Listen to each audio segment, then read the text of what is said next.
पे मुरमुरे, नमकीन, बिस्किट, फ्राइड बहुत सारी चीजें, पर आज इन्हीं बड़े से कलेक्शन को मैं तैयार कर रही हूँ एक छोटे से पॉकेट साइज का और बना रही हूँ आलमंड ओट्स बार। तो शुरू करें। ओट्स आलमंड बार बनाने के लिए मैंने यहाँ पर 1 कप जितने ओट्स ले लिए हैं, 1/4 कप जितनी मैंने आलमंड ले ली है जिसे मैंने कट कर लिया है, 2 टेबलस्पून जितना मैंने यहाँ पर बटर ले लिया है। ये बटर मैंने अनसॉल्टेड बटर यूज़ किया है, आप चाहे तो सॉल्टेड बटर भी यूज़ कर सकते हैं। 2 टेबलस्पून जितना मैं यहाँ पर हनी यूज़ कर रही हूँ और 2 टेबलस्पून जितनी मैंने यहाँ पर ये ब्राउन शुगर भी ले ली है। ब्राउन शुगर लेने का रीज़न बस एक ही होता है कि उससे एक क्रंचीनेस आती है हमारे बार्स के अंदर और बाइंडिंग भी बहुत अच्छी हो जाती है। साथ ही में 1 टेबलस्पून जितना मैंने यहाँ पर ये चोको चिप्स है वो ले लिए हैं, 1 टेबलस्पून जितनी ब्लैक किशमिश, 1 टेबलस्पून जितने पंपकिन सीड्स, 1 टेबलस्पून यहाँ पर मैंने ये सनफ्लावर सीड्स ले लिए हैं और ½ टीस्पून जितना वनीला एसेंस लिया हुआ है। तो आइए तैयार करते हैं ओट्स आलमंड बार। ये ओट्स आलमंड बार बनाना बहुत ही आसान होता है, बस उसके लिए हमें प्रॉपर इंग्रेडिएंट्स की ज़रूरत होती है। जैसे कि यहाँ पर मैंने जो ओट्स लिए हैं ये रेगुलर वाले ओट्स नहीं है, ये रोल्ड ओट्स है। ये रोल्ड ओट्स के नाम से ही मार्केट में अवेलेबल है और बहुत ही इजीली मिल जाते हैं। तो मैंने यहाँ पर यही वाले ओट्स लिए हैं। अगर आप रेगुलर वाले ओट्स यूज़ करते हैं तो हमारे जो बार है वो क्रंची नहीं बनते, बिल्कुल सॉफ्ट हो जाते हैं। तो इसी वजह से हमें ये रोल्ड ओट्स यूज़ करने होते हैं। तो मैंने यहाँ पर ये ओट्स ले लिए हैं, उसी के साथ मैं ये ब्राउन शुगर है मेरे पास वो भी डाल रही हूँ, बटर है वो भी इसी में हम मिक्स कर देंगे, साथ ही में ब्लैक किशमिश, pumpkin seeds, choco chips, sunflower seeds. यहाँ आप चोको चिप्स चाहो तो स्किप कर सकते हो और इवन सनफ्लावर सीड्स भी आप स्किप कर सकते हो, पर मैं दोनों ही डाल रही हूँ क्योंकि इसकी वजह से टेस्ट बहुत ही ज़्यादा अच्छा आता है और सनफ्लावर सीड्स की वजह से ये और ज़्यादा हेल्दी हो जाते हैं। तो इसी के साथ मैं यहाँ पर ये 1/4 कप जितने आलमंड है वो भी डाल दिए मैंने। लास्ट में मैं इसके अंदर ये वनीला एसेंस है वो डाल रही हूँ और यहाँ पर मेरे पास ये हनी है वो भी ऐड कर देती हूँ। इन सारी चीज़ों को हम एक बार अच्छे से मिक्स कर लेंगे। ये बार मार्केट में भी मिल जाते हैं, पर अगर घर पे बनाया हो तो टोटली ट्रस्टवर्दी हो जाते हैं और इवन हम हमारे हिसाब से टेस्ट और इंग्रेडिएंट्स रिप्लेस कर सकते हैं। तो इसे अच्छे से इस तरह से एक बार मिक्स कर लेंगे हम। पहले मैंने सारी चीज़ों को अच्छे से मिक्स कर लिया है, पर इस बार को तैयार करने के लिए मैं इन्हें बेक करने वाली हूँ। तो सबसे पहले हम हमारा जो ओटीजी है उसे एक बार प्री हीट कर लेते हैं। ओटीजी को प्री हीट कर लेंगे हम अराउंड 160 to 170 डिग्री सेल्सियस पर, रोस्ट मोड ऑन, जिसमें दोनों रॉड्स ऑन रहेगी और फैन भी ऑन रहेगा और साथ ही में हम 10 मिनट्स के लिए इसे प्री हीट कर लेते हैं एक बार। ओटीजी को प्री हीटिंग के लिए तो छोड़ ही दिया है हमने, तो अब आइए इस मिक्सचर को हम एक बार बेकिंग ट्रे के अंदर भी डाल लेते हैं।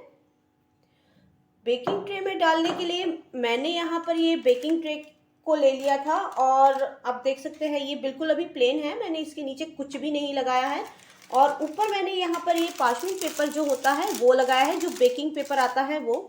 जब भी हम ये बार बनाएंगे तो हम हमेशा क्या करेंगे, ये जो पेपर है उसे थोड़ा सा एक्सेस रखेंगे या एक्स्ट्रा रखेंगे, ताकि जब भी ये बार हमारे बेक हो जाए तो हम उसे इस तरह से ईजीली बाहर निकाल सकते हैं।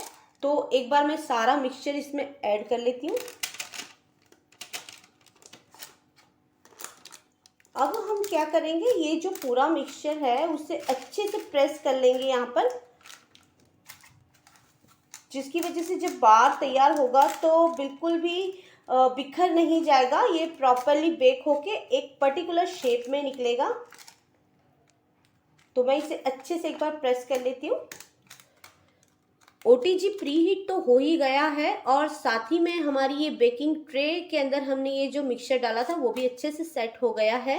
इसे अच्छे से प्रेस करके मैंने सेट किया हुआ है, तो उसके बाद जो हमारे बार्स निकलेंगे वो बिल्कुल मार्केट के जैसे एकदम टाइट वाले बार आएंगे बाहर।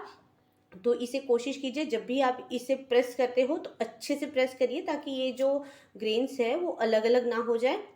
और साथ ही में हम इसे बेक करेंगे अराउंड 170 टू 180 डिग्री सेल्सियस पर, और साथ ही में 20 टू 25 मिनट्स के लिए टोस्ट मोड पर हम इसे छोड़ देंगे। तो आइए अब इसे बेक कर लेते हैं। ओटीजी को प्री हीट होते हुए अराउंड 10 मिनट्स तो हो गए हैं, तो अब मैंने यहाँ पर ओटीजी को 25 मिनट्स के लिए रख लिया है। साथ ही में मैंने both rods on, fan mode भी ऑन, और 180 डिग्री सेल्सियस पर अब मैं इसे छोड़ रही हूँ। और इसी के साथ अब हम जो हमने हमारी बेकिंग ट्रे तैयार की हुई थी उसे एक बार रख लेते हैं। इसे मैं 20 मिनट्स के लिए एक बार रख रही हूँ। इसके बाद मैं इसे ओपन करके एक बार चेक कर लूँगी। अगर इसका गोल्डन ब्राउन कलर जैसा हमें चाहिए वैसा हो जाता है तो मैं ये ओटीजी से बाहर निकालूंगी, अदरवाइज 5 मिनट हम और इसे बेक हो जाने देंगे। तो बेक होने देते हैं इसे अराउंड 20 मिनट्स के लिए एक बार।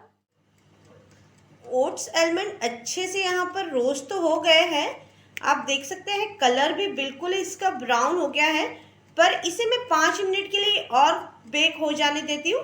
उसके बाद हम इसे बंद करके एक बार निकाल लेंगे। ये बेक होते हुए अराउंड 25 टू 30 मिनट्स हो गए हैं, तो अब मैं इसे एक बार बाहर निकाल लेती हूँ। आलमंड ओट्स बार बेक्ड होके अच्छे से रेडी हो गए हैं। तो अभी मैंने क्या करा है, इसको, ये बहुत ही ज़्यादा गर्म है तो इसे मैंने यहाँ पर ये वायर रैक होता है उसके ऊपर एक बार रख दिया है, जिससे वो नीचे से और ऊपर से इक्वली ठंडा हो जाए। उसके बाद ही हम इसे कट करेंगे। अभी ये बिल्कुल ही सॉफ्ट होता है, पर ये जैसे ही थोड़ा सा ठंडा हो जाएगा तो ये सारा सेट होके एक प्रॉपर शेप में हम इसे कट कर सकते हैं। अभी अगर हम इसे कट करने की कोशिश करेंगे तो ये ग्रेनुलास है, ये कट होने की जगह बिल्कुल बिखर से जाएंगे और टूट जाएगा। हमारा बार के लिए कोई भी शेप रेडी नहीं कर पाएंगे हम। तो अभी इसे एक बार थोड़ा सा ठंडा हो जाने देते हैं अराउंड 20 टू 30 मिनट्स के लिए, उसके बाद हम इसे कट करेंगे। ओट्स आलमंड बार बनकर रेडी हो गए और बिल्कुल ठंडे हो गए हैं। तो अब हम इसे एक बार डीमोल्ड कर लेते हैं और इसे पीसेस में कट कर लेते हैं। तो जैसे मैंने बताया था आपको कि डीमोल्ड करने के लिए मैंने ये पार्चमेंट पेपर ज़्यादा ऊपर की तरफ रखा हुआ है, ज़्यादा रखा हुआ है, तो इस तरह से हम इसे निकाल सकते हैं। आप देख सकते हैं बहुत आसानी से ये बाहर आ गया है। यही अगर मैं इसको उल्टा करती हूँ टिन को और फिर निकालने की कोशिश करती हूँ ना, तो बहुत ज़्यादा चांसेस हो जाते हैं इसके टूट जाने के, बिखर जाने के। तो अभी मैंने क्या करा है, इसको जस्ट पुल किया है और ये देख सकते हैं आप आराम से, बिल्कुल आसानी से ये बाहर आ गया है। तो अब हम इसे एक बार कट भी कर लेते हैं। तो मेरे पास यहाँ पर एक स्केल है, मैंने वो ले ली है कट करने के लिए, जिसकी वजह से हम एग्जैक्ट साइज़ के ये बार कट कर सके। ये देखिए बहुत सही बना है, आप देख सकते हैं ये किस तरह से बिखर रहा है। ये बहुत जल्दी टूट जाता है इस तरह से, पर हमें एक बार इसको थोड़ा सा सेट करना पड़ता है। आप जब भी इसे सेट करने के लिए छोड़ते हैं तो ध्यान रखिए, अगर ये ठंडा होने के बाद ओटीजी से निकालने के बाद भी ये थोड़ा सा आपको सॉफ्ट लगता है तो आप इसे सेट होने के लिए फ्रिज में भी रख सकते हैं, उससे भी बहुत आसानी से ये निकल जाएगा। पर अभी मैंने तो वो नहीं किया था, तो देख लीजिए थोड़ा बहुत तो निकल ही गया है। तो आप कोशिश कीजिएगा इसको एक बार फ्रिज में थोड़ा सा सेट होने के लिए छोड़ दीजिएगा। तो इसे और भी कट कर लेते हैं हम। तो सारे ओट्स आलमंड बार यहाँ पर रेडी हो गए हैं, मैंने कट कर लिए हैं इनको, सारे इक्वल साइज़ में कट हुए हैं। देखने में बहुत ही ज़्यादा टेम्पटिंग लग रहे हैं, इससे भी ज़्यादा ये हेल्दी होते हैं। और यही चीज़ हम जब मार्केट से ख़रीदते हैं तो उसकी कोई श्योरिटी नहीं होती है कि वो कितना हेल्दी है। हमने जो ये आलमंड ओट्स बार रेडी किए तो उसके अंदर हमने स्वीटनेस के लिए थोड़ी सी हनी और ब्राउन शुगर यूज़ की थी। हमने ज़्यादा कोई ऐसी चीज़ यूज़ नहीं की है, और साथ ही में हमने बटर यूज़ किया था। तो जब भी आप इसे घर पे बनाते हैं तो ये 100% श्योर हो जाता है कि ये चीज़ सेफ है, आप आराम से इसे खा सकते हो। ये 8 बार यहाँ पर बन के आए हैं हमारे पास, तो एटलीस्ट एक वीक के लिए तो हम आराम से इसे यूज़ कर सकते हैं, पर डे 1 बार फॉर पर पर्सन।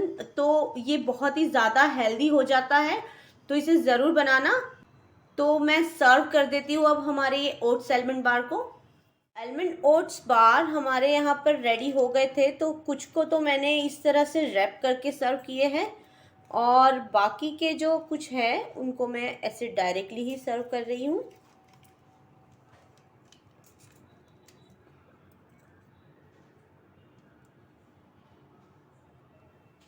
ये oats almond bar rich in fibre, rich in antioxidants, purity of honey, nutritions of almond and pumpkin seeds, ready healthy bite for kids, youngsters and even diabetic patients to kill their binge। तो बनाइए इस almond बार को, health को maintain कीजिए और enjoy जरूर कीजिए।